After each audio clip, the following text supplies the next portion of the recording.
Hello friends, അകലെ latest review. അംബികയും മകൻ ദീപക്കൂടെ അനന്തംപിള്ളയുടെ മദ്യസൽക്കാരത്തിലിരിക്കുക. അംബിക അനന്തംപിള്ളയോട് പറയുക, എൻ്റെ മോൻ മദ്യം കഴിച്ചാൽ മഹാ പെസക, അതാ എനിക്ക് പേടി. അംബിക അങ്ങനെ പറഞ്ഞപ്പോൾ ദീപക് പറയുക, അമ്മേ ഇന്ന് രാത്രി നമുക്ക് ആറാട്ടല്ലേ അമ്മേ, അവളെ ആ ലോക്കപ്പിൽ കിടന്നേ കൊതുകടി കൊള്ളുക. അത് കേട്ട് പൊട്ടിച്ചിരിച്ചോണ്ട് അനന്തംപിള്ള പറയുന്നു, എക്സാക്ട്ലി, ഇതിൽ പരം സന്തോഷം വേറെ വല്ലതും ഉണ്ടോ അംബികയെ? പ്രതാപവർമ്മ മാത്രമായിരുന്നു എൻ്റെ ശത്രു.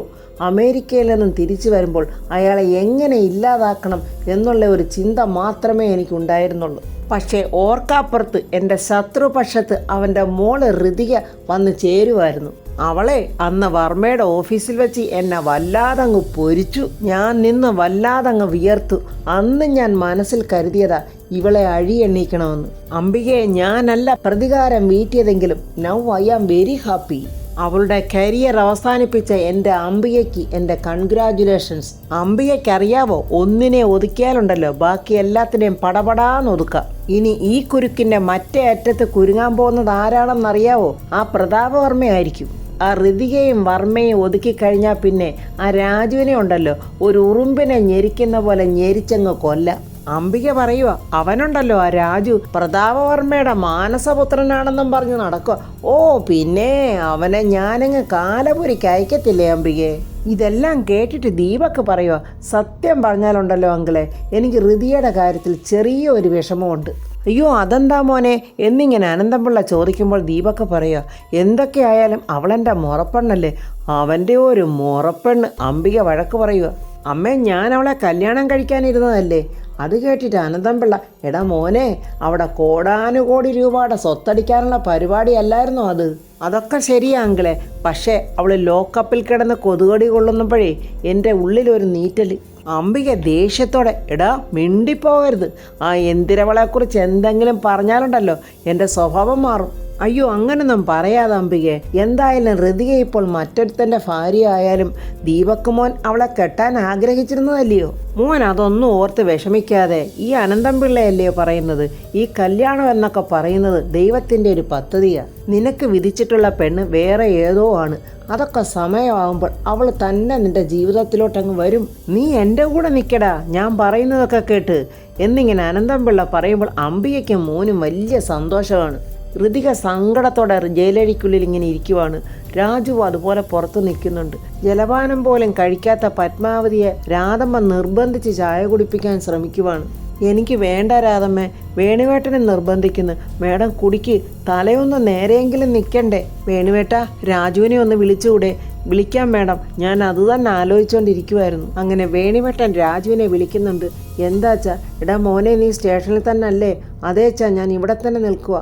മോനെ, നമുക്ക് അനുകൂലമായ പോലീസുകാരെങ്കിലും ഉണ്ടോ അവിടെ? ഉണ്ടായിട്ട് എന്ത് പ്രയോജനം വെച്ചാ? ഋതുവിനെ അറസ്റ്റ് ചെയ്ത് ആ ചൊറിയൻ SI അല്ലയോ? അവനാണെങ്കിലൊരു മൊടയനാ, പണ്ടേ നമ്മുടെ ശത്രുവാ. എടാ മോനെ, നമ്മളിനി എന്ത് ചെയ്യുവടാ? അച്ഛൻ സമാധാനമായിട്ടിരിക്കും, ഞാൻ ഈ സ്റ്റേഷൻ്റെ പുറത്ത് കാവലായിട്ട് നിൽക്കുമല്ലേ. എടാ മോനെ, ഞങ്ങളുടെ പത്മാവതി മേഡത്തിൻ്റെ വീട്ടിലാണ്. ആണോ അച്ഛാ? പത്മാവതി മേഡം ആണെങ്കിൽ വലിയ കരച്ചില്ല. മോനൊന്ന് സംസാരിക്കാവോ? സംസാരിക്കാം, അച്ഛൻ ഫോൺ കൊടുക്ക്. രാജു അങ്ങനെ അമ്മയെന്ന് വിളിക്കുമ്പോൾ പത്മാവതി കരഞ്ഞുകൊണ്ട്, മോനെ, എൻ്റെ മോൾ ഇപ്പോഴും ലോക്കപ്പിൽ തന്നെയാണോ? അമ്മ വിഷമിക്കാതെ, നമ്മളെ ചതിച്ചവരുടെ ആൾക്കാരായി സ്റ്റേഷൻ മുഴുവൻ. അപ്പോഴവർക്ക് അവരുടെ അജണ്ട നടപ്പാക്കണ്ടേ അമ്മേ? മോനെ, അമ്മയ്ക്ക് സഹിക്കുന്നില്ലടാ. മോനെ, അമ്മയൊരു കാര്യം ചെയ്യാം, ഈ കുറ്റം ഞാൻ ഏറ്റെടുക്കാം. ഞാനാണ് ജഗന്നാഥേട്ടനെ കൊന്നതെന്നൊക്കെ പോലീസിനോട് പറയാം. അപ്പോഴവരെന്നെ കൊണ്ടുപോയിട്ട് എൻ്റെ മോളെ പുറത്തു വിടുമല്ലോ. അതൊന്നും വേണ്ടമ്മേ, ഇനി അമ്മ വന്ന് പറഞ്ഞാലും അതൊന്നും ഇവരാരും അംഗീകരിക്കില്ല. ഇത് അവരുടെ പ്ലാനാമ്മേ. അവരുടെ പ്ലാൻ സക്സസ് ആകണമെങ്കിൽ ഋതുവിനെ അവർക്ക് വേണം. കുറ്റവാളി ഋതിക തന്നെ ആകണം എന്ന് നിർബന്ധമുള്ളതുപോലെ ഇവിടെ ചിലരുടെ പെരുമാറ്റം, സാഹചര്യങ്ങളും തെളിവുകളും ഒക്കെ ഇപ്പോൾ ഋതുവിന് എതിരായിരിക്കുക. എന്തോ ആയിക്കോട്ടമ്മേ, ഇതൊന്നും ഞാൻ അങ്ങനെ വിടാൻ പോകുന്നില്ല. തോറ്റ് പിന്മാറുകയില്ല. എൻ്റെ ഋതികയെ ഞാൻ രക്ഷിക്കും. അതിനിപ്പോൾ എൻ്റെ ജീവൻ കൊടുക്കേണ്ടി വന്നാലും അത് ചെയ്തിട്ടേ രാജു ഇവിടുന്ന് ഇറങ്ങൂ. അമ്മ വിഷമിക്കാതിരിക്കുക. അച്ഛനോടും അമ്മയോടും അമ്മ ഇത് തന്നെ പറഞ്ഞേക്ക്. ശരി അമ്മേ എന്നും പറഞ്ഞ് അവർ ഫോൺ കട്ട് ചെയ്യുവാണ്. എല്ലാവരും സമാധാനമായിട്ടിരിക്കാനാണ് രാജുമോൻ പറയുന്നത്. പക്ഷേ എനിക്കൊരു സമാധാനവും ഇല്ല എൻ്റെ ദൈവമേ. പ്രതാപനാണെങ്കിൽ വീട്ടിൽ വലിയ ദേഷ്യത്തോടെ ഫ്ലവർ വേസൊക്കെ എറിഞ്ഞുടയ്ക്കുവാണ്. ശേഖരനോടും യാമിനിയോടും പറയുന്നു, ഒരു കുറ്റവും ചെയ്യാത്ത എൻ്റെ മോളെ കുറ്റക്കാരിയാക്കി ജയിലിലിട്ടിരിക്കുക. എൻ്റെ മോളെ അവിടുന്ന് എനിക്ക് പുറത്തിറക്കാൻ പറ്റിയില്ലെങ്കിൽ ഞാൻ എന്ത് രാഷ്ട്രീയ സേവകൻ, എന്ത് പൊതുജന സേവകൻ, എന്തിന് പിന്നെ എനിക്ക് ഈ മന്ത്രിക്കുപ്പായം? എൻ്റെ മോൾ കുറ്റക്കാരി ആയിരുന്നെങ്കിൽ എനിക്ക് ഈ കാര്യത്തിൽ യാതൊരു വിഷമവും തോന്നില്ലായിരുന്നു. എൻ്റെ മോൾ ഒരാളെ കൊന്നത്രേ. അവൾക്കൊരു ജീവിയെപ്പോലും കൊല്ലാൻ കഴിയില്ലെന്ന് എനിക്ക് നന്നായിട്ടറിയാം. എനിക്ക് തന്നെ എന്നെക്കുറിച്ച് ഓർക്കുമ്പോൾ നാണം തോന്നുക. ഒരു സാധാരണ പൗരന് കിട്ടുന്ന നീതി പോലും ഒരു ഭരണാധികാരിയായി എനിക്കില്ല. ഞാനെന്താ ഗുണ്ടായുസോ മുട്ടാളന്മാരുടെ സ്വഭാവവും കാണിക്കാത്തത് കൊണ്ടാണോ? ഞാനിരിക്കുന്ന കസേരയുടെ പവിത്രത ഓർത്തിട്ടാ, അല്ലെങ്കിൽ ഞാൻ ഇതൊക്കെ ചെയ്തേനെ. എനിക്കിതൊന്നും അറിയാൻ പാടില്ലാഞ്ഞിട്ടൊന്നും അല്ല. എന്തൊക്കെ പറഞ്ഞാലും ഞാനൊരച്ഛനല്ലേ. എൻ്റെ മകളുടെ കരച്ചിൽ കേട്ടിട്ട് എനിക്ക് അടങ്ങിയിരിക്കാൻ പറ്റുമോ? ഇപ്പോഴെനിക്ക് തോന്നുക എനിക്ക് ഈ അധികാരം ഒന്നും വേണ്ടായിരുന്നുവെന്ന്. ഒരു സാധാരണക്കാരനായ മനുഷ്യനെ പോലെ എനിക്കൊന്ന് പൊട്ടിത്തെറിക്കാൻ പോലും പറ്റുന്നില്ലല്ലോ. ചേട്ടനൊന്ന് സമാധാനപ്പെടു ചേട്ടാ. എന്ത് സമാധാനപ്പെടാനാ ശേഖരാ? ഋതുമോൾ പോലീസ് ലോക്കപ്പിൽ കിടക്കുമ്പോൾ നിനക്കെന്താ സമാധാനമുണ്ടോ? എന്താ യാമിനി, നിനക്ക് സമാധാനമുണ്ടോ? പ്രതാപേട്ട, ഋതുമോൾക്കൊന്നും സംഭവിക്കല്ലേ എന്ന് ദൈവത്തോട് പ്രാർത്ഥിക്കുകയല്ലാതെ എൻ്റെ മുന്നിൽ ഒരു വഴിയുമില്ല പ്രതാപേട്ട. ഒരു കാര്യം എനിക്ക് ഉറപ്പാ, ഞാനൊരു ഉറച്ച ദൈവവിശ്വാസി ആയതുകൊണ്ട് പറയുക, നമ്മുടെ ഋതുമോൾക്കൊന്നും പറ്റില്ല. അവളൊരു കളങ്കമില്ലാത്ത കുട്ടിയാണ്. അവളെ ദൈവം കാത്ത് രക്ഷിക്കും പ്രതാപേട്ട. അതുവരെ നമ്മൾ സഹിക്കുന്ന വേദനയുണ്ടല്ലോ യാമിനി. നമ്മളെയൊക്കെ കല്ലും മരവും കൊണ്ടാണോ സൃഷ്ടിച്ചിരിക്കുന്നത്? നമ്മളെല്ലാവരും പച്ച മനുഷ്യരല്ലേ. എനിക്ക് സഹിക്കാൻ പറ്റുന്നില്ല. അപ്പോഴങ്ങോട്ടൊരു കാറ് വരുന്നുണ്ട്. ശേഖരൻ പോയി നോക്കുന്നത് ആരാണെന്ന്. ശേഖരൻ ഓടി വന്ന് പ്രതാപനോട് പറയുന്നു, ചേട്ടാ ആഭ്യന്തരമന്ത്രിയാ വരുന്നത്. യാമിനി പെട്ടെന്ന് പ്രതാപൻ എറിഞ്ഞുടച്ച ആ ഫ്ലവർ വേസ് എല്ലാം പെറുക്കി മാറ്റുവാണ്. ആഭ്യന്തരമന്ത്രി വന്ന് പ്രതാപനോട് പറയുന്നു, താൻ വളരെ ടെൻഷനിലാണെന്ന് എനിക്ക് നന്നായിട്ട് അറിയാം. അതുകൊണ്ട് തന്നെയാണ് വൈകിട്ടുള്ള മീറ്റിംഗ് മാറ്റിവെച്ചിട്ട് നേരെ ഇങ്ങോട്ട് പോകുന്നത്. അപ്പോൾ പ്രതാപൻ പറയുക, സാറേ, ഈ സംസ്ഥാനം ഭരിക്കുന്ന മന്ത്രിമാരിൽ ഒരാളല്ലേ ഞാനും. ഒരു തെറ്റും ചെയ്യാത്ത എൻ്റെ മകളെ ഒരു ചതിയിൽപ്പെടുത്തി പോലീസ് ലോക്കപ്പിലിട്ടിരിക്കുന്നു. സ്വന്തം മകളെ രക്ഷിക്കാനുള്ള ഒരു പിടിപ്പ് പോലും എനിക്കില്ലെങ്കിൽ പിന്നെ എന്തിനാ സാറേ എനിക്ക് ഈ മന്ത്രിപദം? അപ്പോൾ ആഭ്യന്തരമന്ത്രി പറയുന്നുണ്ട്, വർമ്മേ, തൻ്റെ പദവി തന്നെയാണ് ചിലരുടെ ലക്ഷ്യം. അതിനിപ്പോൾ കരുവായത് തങ്ങളുടെ മകളാണ്. കരുവായതല്ല സാറേ, കരുവാക്കിയത്. വർമ്മേ, ഏതൊരു പൊളിറ്റീഷ്യനും നിറയെ ശത്രുക്കളുണ്ട്. അത് തനിക്കറിയാവുന്നതല്ലേ. തനിക്കാണെങ്കിൽ കുറച്ച് കൂടുതലുണ്ടെന്ന് മാത്രം. അതിന് പാവം എൻ്റെ മകളെ. വർമ്മേ, നിങ്ങൾക്ക് വേദനിക്കണമെങ്കിൽ അതിന് നിങ്ങളെ മാത്രം ഉപദ്രവിച്ചാൽ മതിയോ? നിങ്ങളുടെ പ്രിയപ്പെട്ടവരെ വേദനിപ്പിക്കണം. അവരുടെ കരച്ചിൽ കാണുമ്പോഴല്ലേ നിങ്ങളുടെ ഹൃദയം വേദനിക്കൂ. നിങ്ങൾ മാനസികമായി തകരൂ. അതിനുവേണ്ടി ശത്രുക്കൾ ഒരുക്കുന്ന യുദ്ധമുറകളാണിതൊക്കെ. ഇതെല്ലാ കാലത്തും നീതിമാന്മാരോട് അനീതി ചെയ്യുന്നവർ കാട്ടിയിട്ടുമുണ്ട്. ചൂതുകളിൽ പാണ്ഡവന്മാർ 5 പേരും പണയപ്പെട്ട് നിൽക്കുമ്പോൾ ശകുനിയുടെ ഒത്താശയോടുകൂടി ദുശാസനൻ സ്വീകരിച്ച മാർഗം ഇതുതന്നെയാണ്. ഒറ്റ വസ്ത്രം ധരിച്ച ദ്രൗപദിയെ കൗരവ സഭയിലേക്ക് വലിച്ചിഴച്ചു. അപ്പോൾ പ്രതാപൻ പറയുന്നുണ്ട്, ദ്രൗപദിയെ മാനം കെടുത്തിയവനെ ഭീമൻ ദുശാസനന്റെ മാറി പിളർന്ന് ചോര കുടിച്ചു. നിസാരക്കാരനായ പോലീസ് ഓഫീസറെ ഞാൻ അതുപോലെ ചെയ്യണമെന്നാണോ സദാശിവൻ സാറ് പറയുന്നത്? അയ്യോ, അതൊന്നും വേണ്ട വർമ്മേ, ഞാനൊരു എക്സാമ്പിൾ പറഞ്ഞു എന്ന് മാത്രം. സാറേ, മീഡിയക്കാരെ പേടിച്ചിട്ടാ ഞാൻ അയാളെ നേരിടാതിരുന്നത്. അല്ലാതെ എൻ്റെ മന്ത്രിക്കസേര പോകുമെന്ന് പേടിച്ചൊന്നും അല്ല. ഈ ഗവൺമെന്റിന്റെ പ്രതിച്ഛായ ഞാൻ ഒരാളായിട്ട് തകർക്കണ്ടെന്ന് കരുതിയിട്ടാ. വർമ്മയ്ക്കറിയാവോ, തെളിവുകളെല്ലാം ഹൃദയക്കെതിരെ ഒരുക്കി വെച്ചിട്ടാണ് അവർ ഈ പത്മവ്യൂഹം തന്നെ കളിച്ചത്. പത്മവ്യൂഹം ചമയ്ക്കാനും അതിനകത്ത് കുടുക്കാനും അതിൽ നിന്ന് പുറത്തിറക്കാനും രാഷ്ട്രീയക്കാരന് മാത്രമേ അറിയാവൂ എന്നുള്ള സത്യം പാവം ആ പോലീസുകാരൻ അറിയില്ല.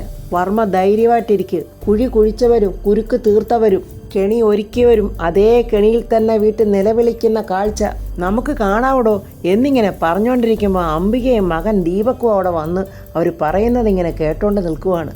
ഡോ വർമ്മേ, നമുക്ക് ചെയ്യാൻ പറ്റുന്നതൊക്കെ ചെയ്ത് ഋതിയെ നമുക്ക് പുറത്തിറക്കാം. എന്നാൽ ഞാൻ ഇറങ്ങട്ടെ എന്നും പറഞ്ഞ് മന്ത്രി അവിടുന്ന് പോവുകയാണ്. അംബിക പ്രതാപൻ്റെ അടുത്തോട്ട് ചെന്നിട്ട് വലിയ സിമ്പതിയോടെ, എൻ്റെ പ്രതാപ, ഈ പെണ്ണിതെന്തൊക്കെയാണ് ചെയ്തു വെച്ചിരിക്കുന്നത്? ഞാൻ അവളെ ഇറക്കിക്കൊണ്ടുവരാൻ വേണ്ടി പോലീസ് സ്റ്റേഷനിൽ പോയി. ആ ഇൻസ്പെക്ടറോട് ഞാൻ യാചിച്ചു. അയാളാണെങ്കിൽ എന്നെ ആട്ടി പുറത്താക്കിയില്ലെന്നേ ഉള്ളു. എനിക്ക് പിടിപാടുള്ളിടത്തൊക്കെ ഞാൻ ശ്രമിച്ചു. പിന്നെ ക്ലബിലെ പുഷ്പകലയുടെ ഹസ്ബൻഡ് വിജിലൻസ് SP-യാ. ഞാൻ അയാളെ കൊണ്ട് വരെ പറയിപ്പിച്ചു നോക്കി. ഒരു രക്ഷയില്ല പ്രതാപ. ദീപക്കതൊക്കെ കേട്ടിട്ട് മനസ്സിൽ പറയാം, എൻ്റെ ദൈവമേ, ഇവരെന്തൊരു നുണയായി തട്ടിവിടുന്നത്.